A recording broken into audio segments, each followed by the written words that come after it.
lunchtime broadcast, 1 p.m. every day, uplifting the spirits of the nation during the coronavirus crisis. And I'm delighted to be joined by Katherine Baldwin. Hello, Katherine. Hello. Hi, Susie. Nice to see you.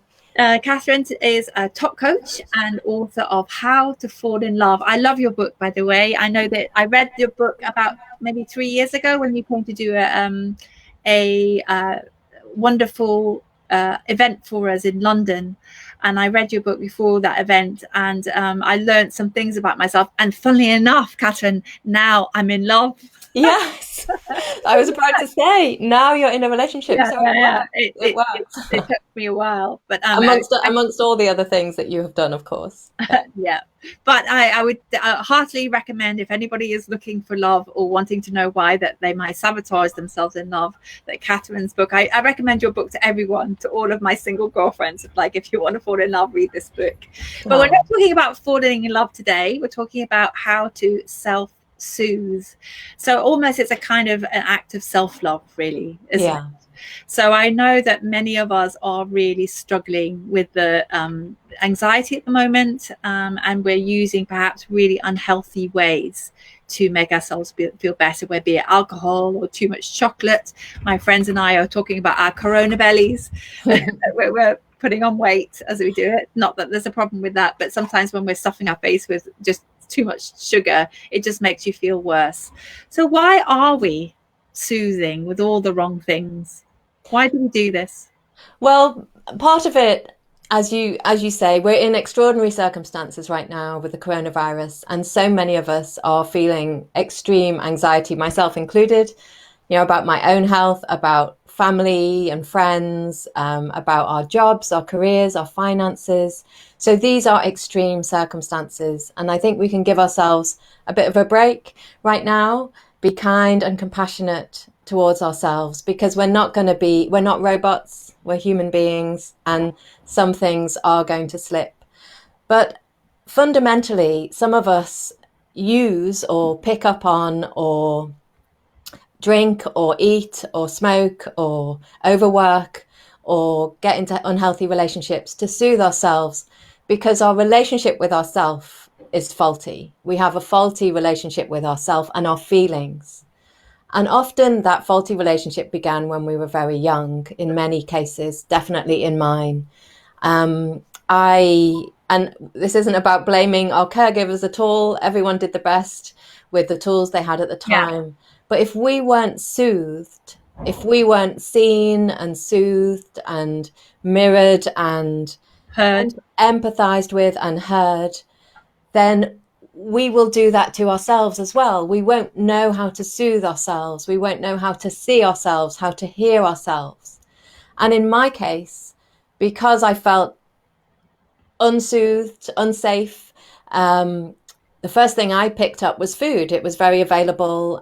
It was like a crutch. So you can imagine you're wobbly, you're on shaky ground, you don't feel supported or comforted, and you find this Right. thing, and it gives you some comfort. Yes. And so that created, for me, that created a faulty relationship with my feelings, because instead of actually feeling them, I was numbing them, medicating them, anesthetizing them, running away from them, avoiding them. And that's what I had to do at the time. It was the best thing that I could do at the time. But over time, that becomes harmful. Not only does it affect our weight, but it affects our mental health. So I believe it's because some of us have this faulty relationship with our feelings. We're not in tune with our feelings. We might be afraid of our feelings. We might be afraid to feel them because we think they're going to be overwhelming and that we're not going to be able to manage them. So I think that's the main reason why we struggle with this. Many of us struggle with this. So how do we start to build a healthier relationship? You say it's a faulty relationship with ourselves, and I know that we were interviewing Julia Samuels last week, or actually a few times in this period, and she talks about the most important relationship is the one that you have with yourself, and I absolutely resonate with that. Um, and how do we really become our own best champion Yeah. in this time. How do we do that? Yeah. So I agree. This is our most important relationship, the one we have with ourselves and with our feelings.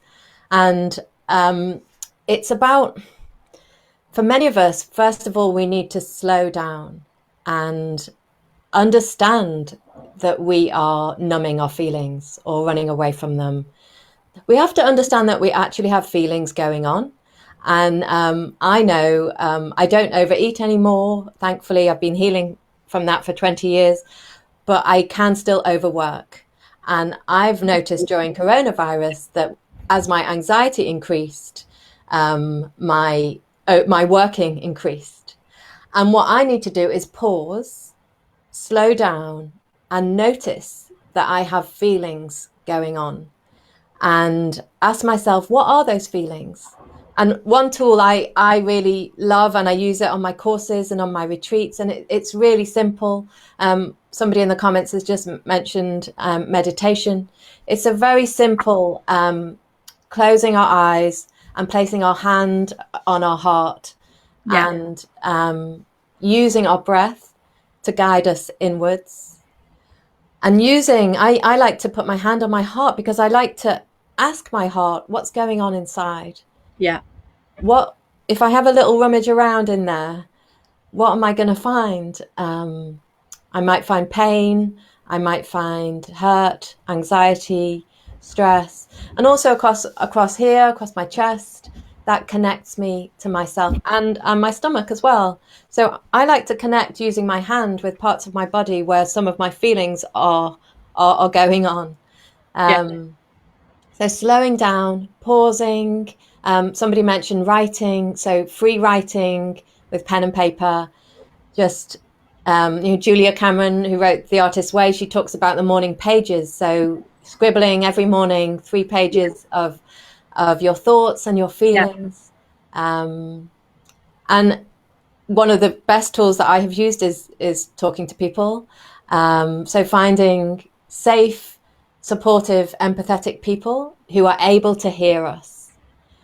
Because what we might do is we might repeat the patterns of our past and seek out people who can't actually hear us, who might shame us for our feelings. So it's important to find people who will hear us and empathize with us. And just, we mentioned love right at the beginning. And for me, this journey inward, this connection with myself and my feelings, it was absolutely the platform and the stepping stone to finding a healthy and loving relationship. yeah. Because if I'm completely detached from myself and my feelings, and I don't know what's going on inside, I can't connect with someone else and their feelings. Yeah, I mean, you saying you said earlier around slowing down, and I've been writing about that for a year now. This idea of slowing down, and what I've realised is, just as you said today, is often what I'm running away from. I overwork is one of my ways of self-soothing. It's just working, and then it stops me from feeling anything. And what I'm afraid of is feeling my feelings, because I'm my feelings will overwhelm me. I'm afraid that I will be destroyed by them. That's what it feels like. And I think it's a very gentle kind of process, isn't it? Learning that actually you're not, and it's that they can't. Your feelings can't. They're trying to tell you something. Again, Julia Samuels talked about the other day about benign messages. Your emotions are benign messages that to Yeah. tell us. To tell us what's really going on for ourselves. But I think so many of us are running away from those feelings, and I think this period of time that we've got now is perhaps the first time we've had an opportunity to stop and to feel those feelings. And I think for many of us it can be very scary, because it's like, oh, I'm feeling my feelings, and will that destroy me? So what do you do with that fear of overwhelm, of that they're going to get me? How do Yeah. we deal with that? Yeah, I absolutely relate to that. When I started feeling my feelings, I thought that they would kill me, Yeah, and therefore I didn't want to feel them. And the reason I felt that was because when I initially numbed my feelings when I was very small, they were so overwhelming, and I was so small, and I didn't have the tools. So it did actually feel like they might have killed me. So they might have overwhelmed me, they might have knocked me down.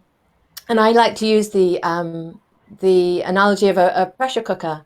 So if we've got our feelings and we've got the lid on them and we just keep that lid down, when we decide that we're going to, if we feel them all at once, the lid's going to come off and fly off. Whereas if we just lift the lid up now and again with these small practices, these daily practices, then we let out a little bit of steam. So I would suggest that people find support is important, especially if you've never felt your feelings before, or you've only felt a few of them. To be held, to be supported, so by a professional, by a supportive group, by friends who understand and empathize. So it's really tempting to do this journey alone, especially if you're self-sufficient and independent, which many of us are. But it's so important to be held and supported. And the other thing, finding, for me, it's been really important to find some form of spirituality that supports me. So that me too. that means that I'm grounded and rooted in something, in a power greater than myself. And this, people can choose what works for them. So it could be nature, it could be the universe, it could be God, it could be some other form of faith or spirituality. Yeah.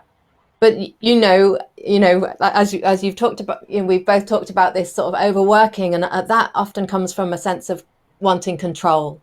And when we can let go a little bit of the control and maybe surrender it to something else, possibly somebody else, in terms of a professional coach or therapist or counselor, combined with some form of spirituality or faith that grounds us, makes us feel that we're not the only ones who've got to sort all this stuff out, because it's too big and it's too overwhelming. And also it connects you with other people as well. It connects you with, so if you're feeling heartbreak or you're feeling anxious, it's just remembering that there's lots and lots of people out there who are feeling the same.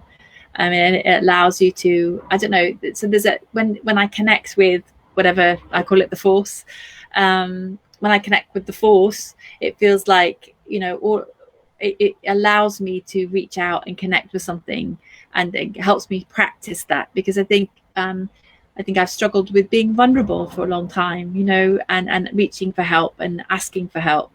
And then as soon as you start practicing that in a safe way, then you can start reaching out for real help.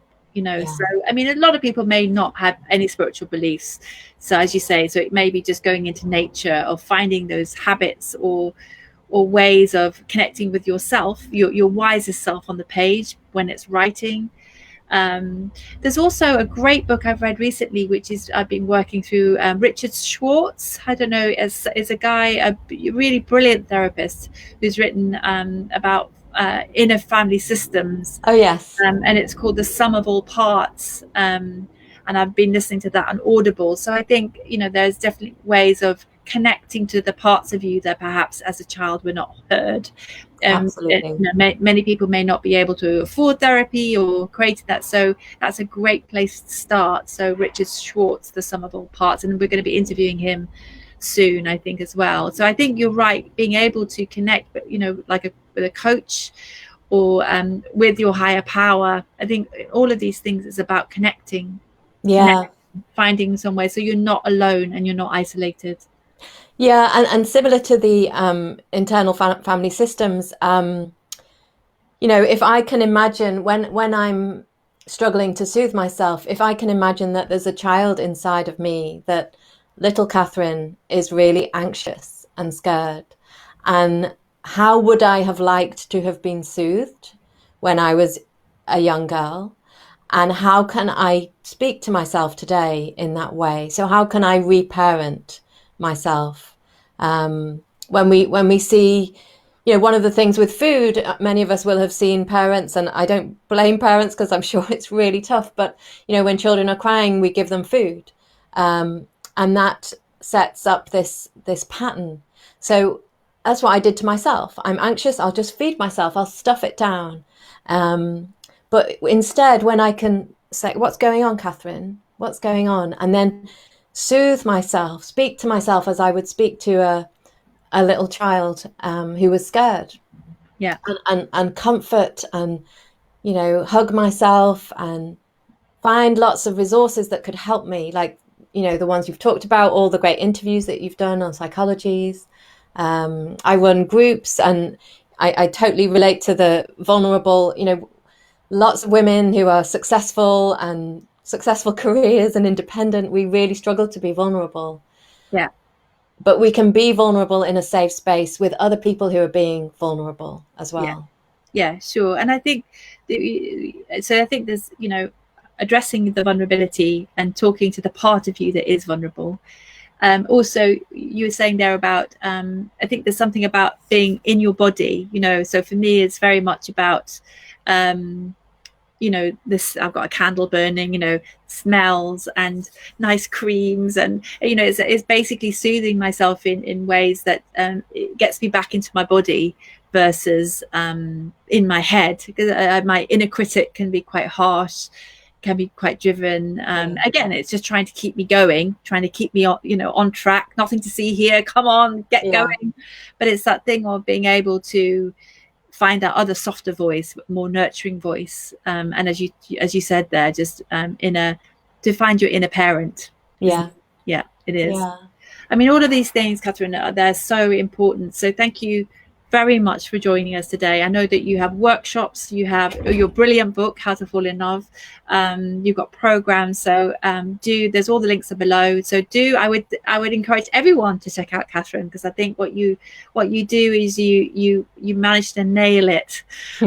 How many, especially for us kind of very independent, career driven women, I mean, you definitely spoke to me, and as I say, a lot of the things that I put in practice have worked beautifully for me in various ways. So thank you for all of the energy that you have. I'm just going to have a quick look on our questions before we go.